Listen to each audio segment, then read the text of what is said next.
Welcome to our channel. Today we how to restore domain routing after using GoDaddy DNS updates, full guide step by step clearly. To restore domain routing after using GoDaddy DNS updates, begin by logging into your GoDaddy account. Navigate to the My Products section. Locate the domain that you need to update. Click on the DNS button associated with that domain. In the DNS management page, find the Records section. Here, you will see various DNS records, including a records, name records, and more. Identify any incorrect or outdated records. Remove any records that are no longer needed by clicking the trash icon next to each record.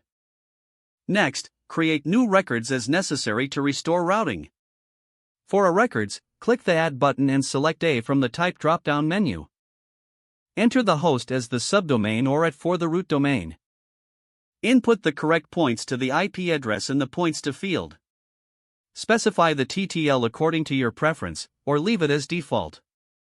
Click Save to add the new A record. For name records, click Add and select Name. Enter the host as the subdomain you wish to route, such as www. Again, set the TTL or leave it default, then click Save. Repeat these steps for any additional records necessary for your. Once all necessary records are updated, allow some time for changes to propagate. Propagation can take anywhere from a few minutes to 48 hours. To verify that your domain routing has been restored, use online DNS lookup tools. Simply enter your domain to check the current DNS records. Once confirmed, your domain is now fully routed to the correct host.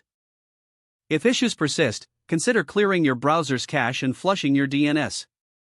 Check with your hosting provider to ensure all settings align as well. Regularly monitor your domain's performance to catch any future issues early. If the page does not load, refresh the browser or try again in a private or incognito window. Make sure you are using the correct email address, then retype it carefully to avoid small typos.